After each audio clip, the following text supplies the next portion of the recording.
Stapler circumcision చేయించుకున్న తర్వాత తీసుకోవాల్సిన జాగ్రత్తలేంటి? కరెక్ట్‌గా 3 జాగ్రత్తలు మీరు ఖచ్చితంగా తీసుకోవాలి. ఒకటి ప్రాపర్ క్లీనింగ్. చాలామంది ఏం చేస్తారంటే సర్కంసిషన్ అయిన తర్వాత, ముఖ్యంగా స్టేప్లర్ సర్కంసిషన్ అయిన తర్వాత చేయి పెట్టి రుద్ది కడుక్కోవడానికి భయపడుతూ ఉంటారు. బట్ ఎటువంటి భయపడాల్సిన అవసరం ఏం లేదు. ఆ పిన్స్ ఏం ఊడిపోవు. మీరు పైనుంచి నీళ్లు పోయడం గానీ, దూదితో కడగడం గానీ ఇట్లాంటివి ఏం చేయొద్దు. మీరు చెయ్యి పెట్టి విత్ సోప్ తోటి 100% సోప్ అండ్ వాటర్ తోటి మీరు మంచిగా క్లీన్ చేసుకోవచ్చు. అండ్ రెండో ముఖ్యమైన ఇంపార్టెంట్, అట్లీస్ట్ ఒక 10-15 డేస్ ఎరెక్షన్ అవ్వకుండా చూసుకోవాలి. అంటే అంగం గట్టి పడకుండా చూసుకోవాలి. అంగ స్తంభన అవ్వకుండా చూసుకోవాలి. అండ్ మూడవ మోస్ట్ ఇంపార్టెంట్ పాయింట్ ఏంటి అంటే ఇంటర్ కోర్స్‌ని అవాయిడ్ చేయాలి. అట్లీస్ట్ 1 మంత్ వరకు కలవకూడదు. ఈ 3 జాగ్రత్తలు గనక తీసుకుంటే గనక స్టాప్లర్ సర్కంసిషన్ అనేది కంప్లీట్ పెయిన్‌లెస్ ట్రీట్మెంట్ అండ్ ఎటువంటి బ్లీడింగ్ ఉండదు. ఎటువంటి వాపు రాదు.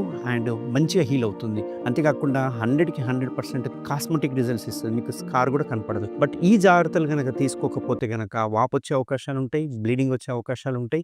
గ్యాప్ వచ్చే అవకాశాలుంటాయి. దీనివల్ల హీలింగ్ అనేది డిలే అవుతుంది.